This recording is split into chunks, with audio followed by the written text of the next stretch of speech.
Hi Aquarius, welcome to 2016 forecast, and the year begins with all of the planets moving in a direct motion since December 25th, when Uranus, your modern day ruler, went direct.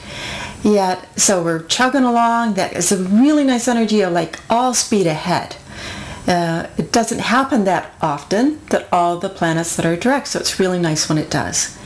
Yeah, on the 4th of January, Mercury goes retrograde in your sign, just into it, 1 degree of Aquarius. So if you were born like the first, second day of the Aquarian cycle, it's a really great time for you to download information from the universe. You can feel that it's exactly like all this Zoom energy, all this Zoom thoughts, ideas, thinking. And even if you aren't an early Aquarius sun, that it's still, Mercury's in your sign, so there's this beginning of rethinking things about you. But then it slips back into Capricorn, and for the rest of the year, all the rest of the cycles, which are for this year, are all in earth signs, but you're an air sign. And so there's a little bit of a disconnect with these cycles of rethinking for you. You're very intellectual, so Mercury retrogrades are significant for everybody, but it's significant because that Aquarian energy is very intellectual. Let me figure it out.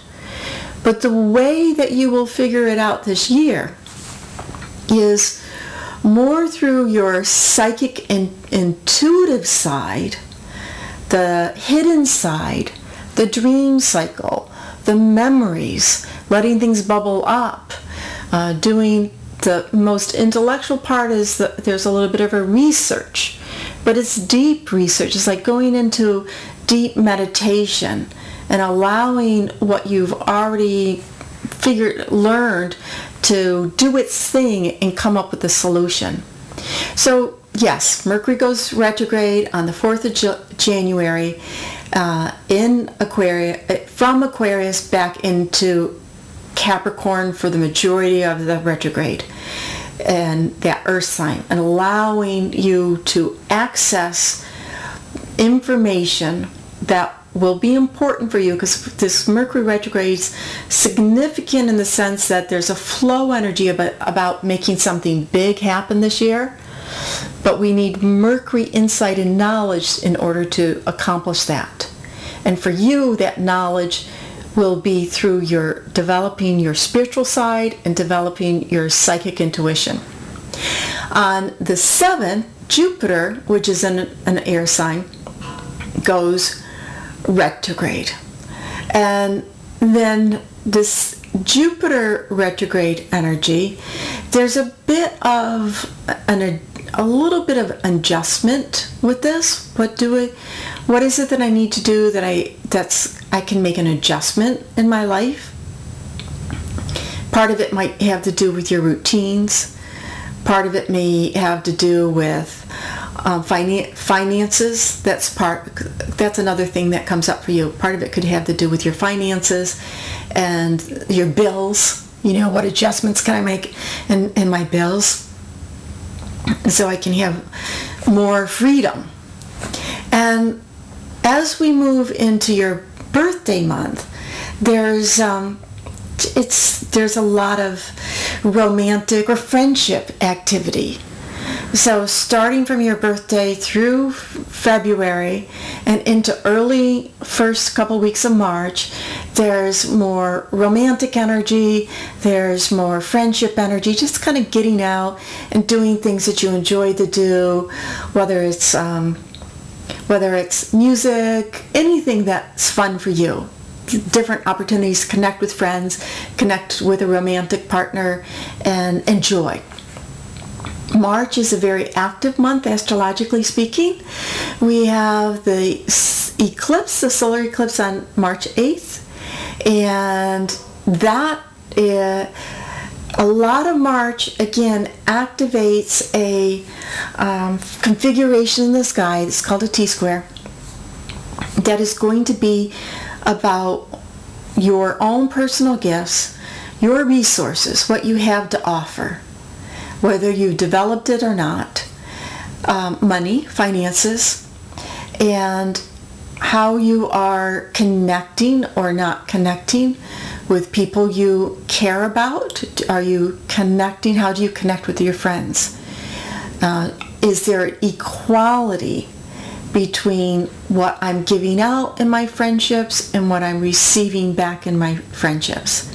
So some of this energy starts to get stirred in March. We have a lunar eclipse on the 23rd of March, right after the equinox, that's connected to Jupiter square Saturn. Now this Jupiter wants us to believe. What can I believe and have confidence? And Saturn wants us to make something happen, to be responsible. And Saturn is your traditional ruler. So Saturn being your traditional ruler, you want to look at two rulers and what they're doing, two planets. And when they make shifts, when they do something, outside of the ordinary chugging along, you can feel those days are more significant for you. So around the 23rd, 24th, 25th, when Saturn is going retrograde and we have the Saturn Jupiter square on top of the lunar eclipse, that can be a day that opens up for you questions whether or not there is the harmony in life that you want, and whether or not the people in your life, the friendships that you have in your life, are in your life in a way where you feel that things are equal, that things are balanced, and that you don't have to defend yourself. You don't have to struggle with whether or not you're in agreement. Of course, everybody's going to have different opinions, but it's how you feel safe with them or not feel safe with them, how you feel comfortable with them or not feel comfortable with them. When Saturn moves retrograde on the 25th, that can be a time where you just step back a little bit. And part of it stepping back can be reassessing who you want to have in your life, or whether or not you have enough time to be with all the people that your associates, all the connections that you have. And there may be a little bit of, okay, I need to set this aside in order to have time for that. Whether it's a group of people, a group of friends, organization you're connected with. It's a little bit of sitting back and looking how much effort or how much time you want to put into collectively and individually with people. April, Mars goes retrograde in Sagittarius, which is where Saturn is anyways. And then on the 17th, 18th, Pluto goes retrograde. Pluto and Mars, they are like the fighter, the champs. Get out of my way. I'm going to make things happen. Now, Mars going retrograde in Sagittarius can emphasize some of that Saturn energy in a sector of your chart that has to do with groups and friends. And there may be some antagonistic energy that comes up, or irritation. Maybe a friend says, but I really want you to do this, and you want to do something else. So there could be a little bit of antagonist energy, but also on a positive side is about putting effort and motivating into connecting with friendships that you agree, you have an affinity for. There's an affinity for. And you may find that you want some more adventure with friends. It can include lovers too. That's not excluded. There can be a blurry line between friends and lovers that shows up at different times this year. Pluto going retrograde is activating, connecting with that spiritual realm. Understand This it's in an earth sign, so connecting and developing, knowing things from places that aren't always logical, but from your gut, from a different source. You can not, I don't know why I know it, but I just, information coming from other sources. Doesn't necessarily, it's not necessarily logical, it's not necessarily can be explained, but it doesn't mean it's not true. And May 9th, we have Jupiter moving direct again, so there's a shift of energy that is supportive to that spiritual growth for you and walking your talk.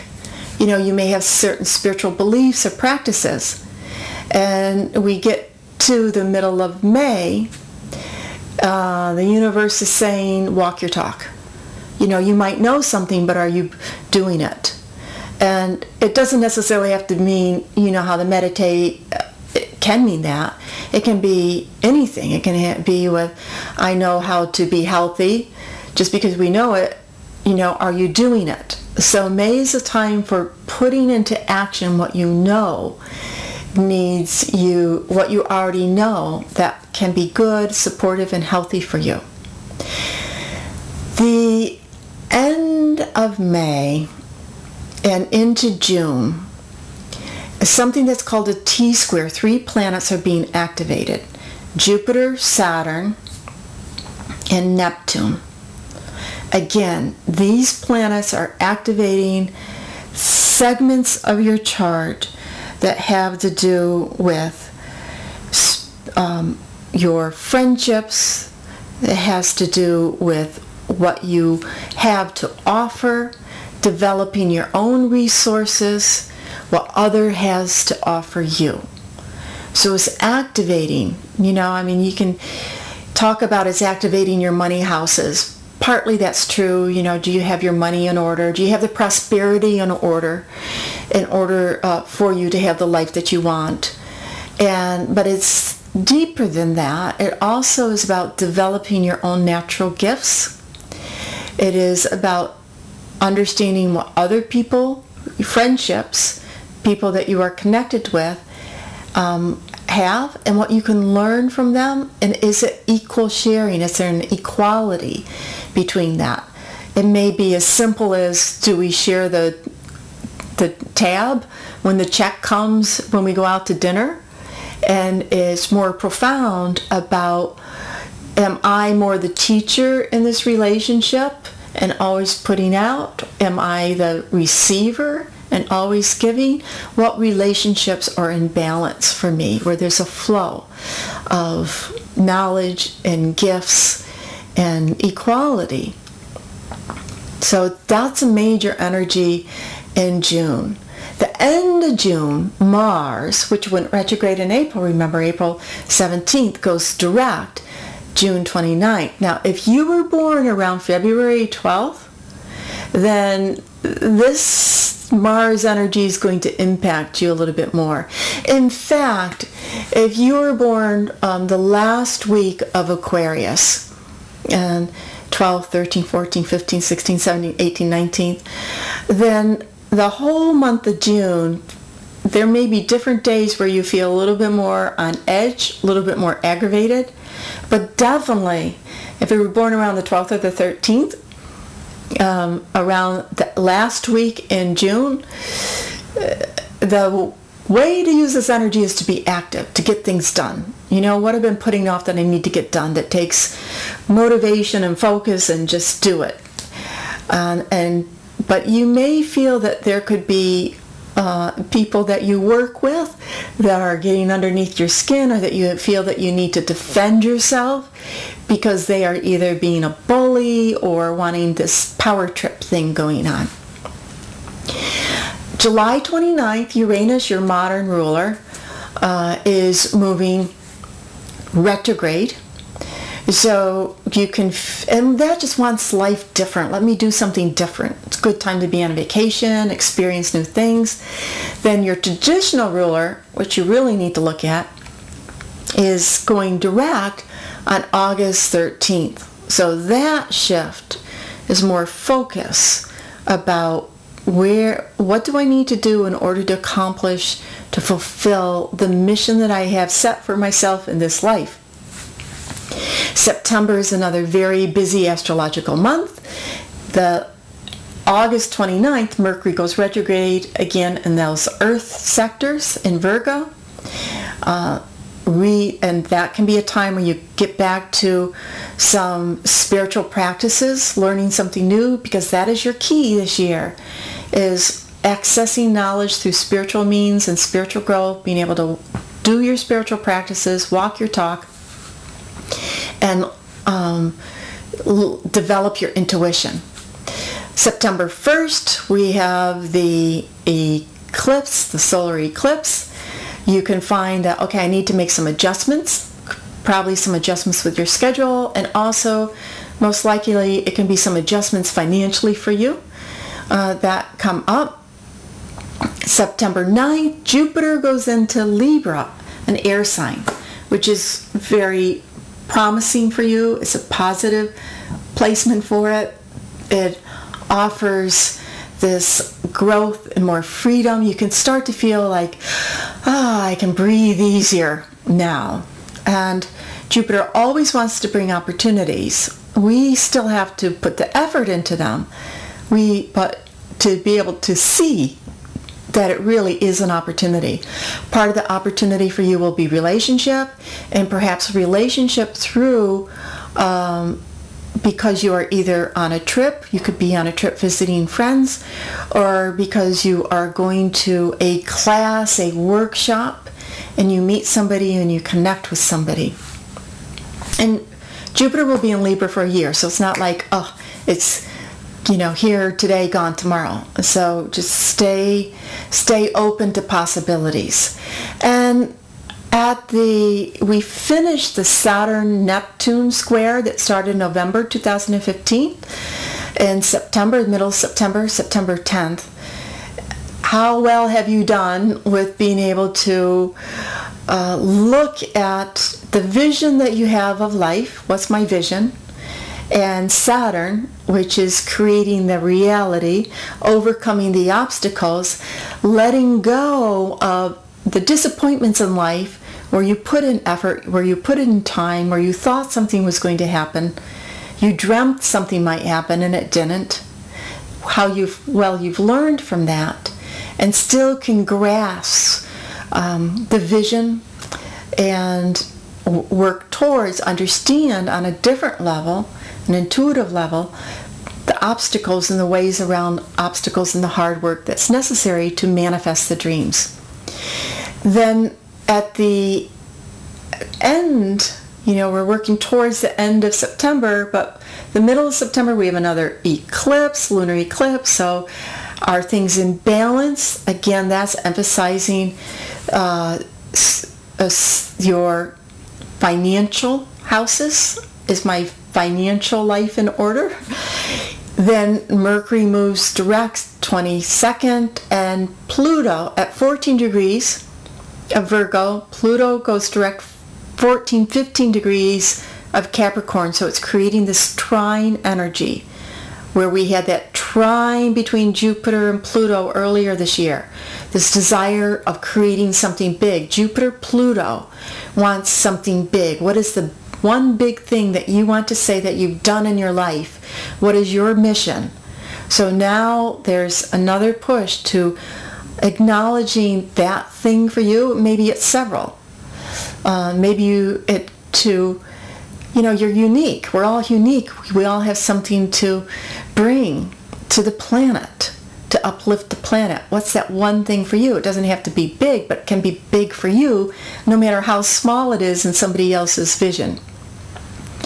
And since Jupiter has moved into Libra, it will square Pluto in Capricorn November 24th. And that's an action time. Action for the dreams. Action for your vision. It's really, the earlier part was a lot of knowledge, a lot of intuitive development, spiritual development, balance in relationships, connecting with right friends, making some transitions. Now, very strong for action. It's not like no action will happen before then. but an inner urgency begins to bubble up towards the end of the year. And as we move into December, we have this really great Uranian-Jupiter opposition on December 25th, and that wants freedom. Now you're home. You know, the Aquarian energy is give me room to breathe. You know, give me space to be myself. So we close the year with Uranus opposite Jupiter, Jupiter opposite Uranus, which is so strong about individuality and freedom. And then at the same time, Uranus is very powerful because it's stationed and moving direct on the 29th, your modern day planet. And we close the year out with moving into the new year with this sense of freedom, opportunity, and change. Thanks so much. Have a very happy and prosperous and a 2016 that is uniquely yours of what you want. Remember to subscribe, so if you ever wanted to find me again, you'd be able to.